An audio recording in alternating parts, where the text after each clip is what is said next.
Hey guys, so I really enjoy trolling the internet for film stories. On your mark, get set. We're riding on the internet. And came across a little dark corner referencing a leaked alleged treatment that emerged in October 2007 regarding the sequel to Michael Bay's Transformers.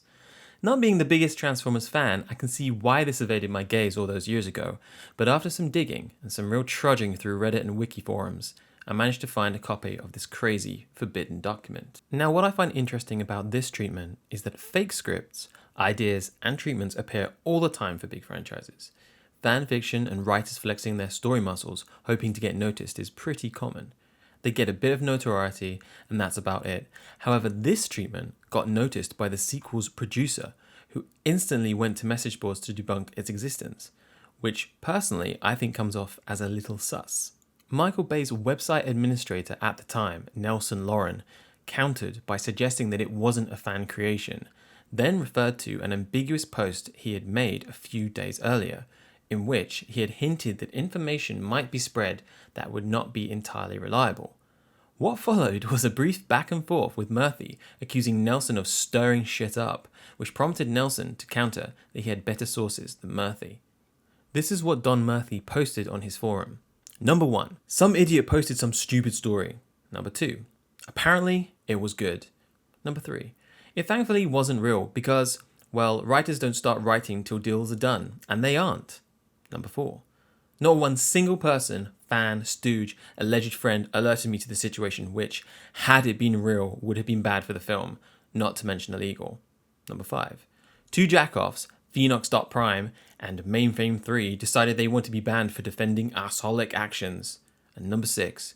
I'm done with the subject and have to go make eggs for a friend who's staying with us.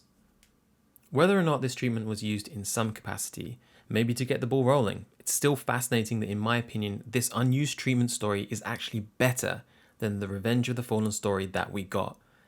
Revenge of the Fallen always felt rushed and quite stereotypical. I don't think I've met anyone who actually likes it.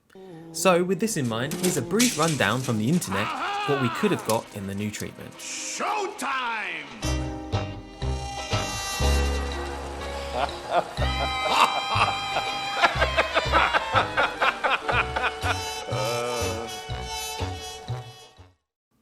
It opens with Starscream and Soundwave fighting for Decepticon leadership. Soundwave wins and goes to Earth to revive Megatron. With that in mind, the Fallen is absent from this script. Sam goes to NYU instead of Princetown, and instead of Leo, we get an Asian named Shige. His personality and interactions with Sam aren't any different from the former.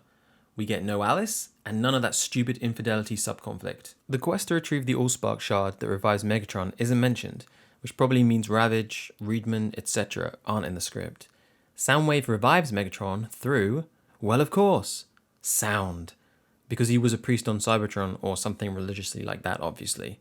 Hot Rod, a rogue spy, appears. He links info regarding a Starscream attack to Optimus. He's assigned to protect Michaela. Instead of the frat party, we get a drag race. No, not drag queens, car racing. Although a drag queen slaying a Transformer would be pretty cool. Simmons runs a casino instead of his mum's deli. His role isn't as big as in Revenge of the Fallen. The awesome mental plot twist? Las Vegas is powered by Allspark energy harvested by Sector 7. This information was revealed by a descendant of a first 7 of Sector 7. Both Megatron and Starscream are going to attack Las Vegas. The sound resurrection by Soundwave is incredibly unstable, which means Megatron needs the Matrix so he can be independent from Soundwave, which sounds kind of cool because you think then maybe he's being controlled like a puppet. Out of nowhere, with no previous hints throughout the script, Magnus and Devastator just appear.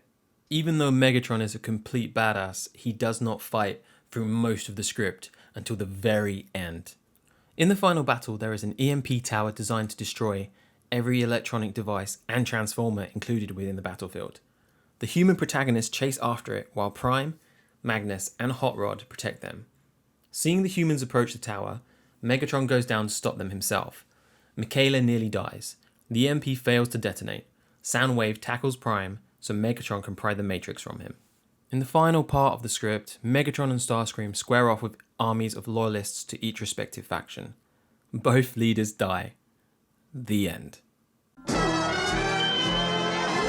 Now there's a lot to like in this unused treatment, And like any unfinished or first draft, there are a few hiccups along the way that would have been polished by the final edit. The expanded roles for the major Decepticons are great, and Sam and Michaela have more compelling character arcs than what we got.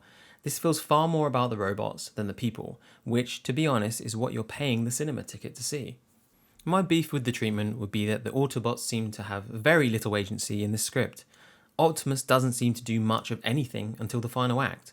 Ultra Magnus and Hot Rod are fine additions, but don't seem particularly well integrated into the story, and it's still a battle in a city over an energy-producing MacGuffin, but ultimately that's kind of loosely the story arc for all of the films. I like to find little nuggets like this treatment because it shows how different the film could have been. I feel that the end product was a paint-by-numbers, bland outing that was a reaction to the success of the first film. The treatment does what I like from movies based on beloved franchises. It includes fan favourites, deep lore connections, and fleshes out the beloved characters. It's a real shame this was shelved, but my research points to it being written by Aaron Kruger, who possibly used it to get himself the screenwriting position on the movie, and to go on and write 5 more of the franchise. And if that is true, then it did some good for at least one person.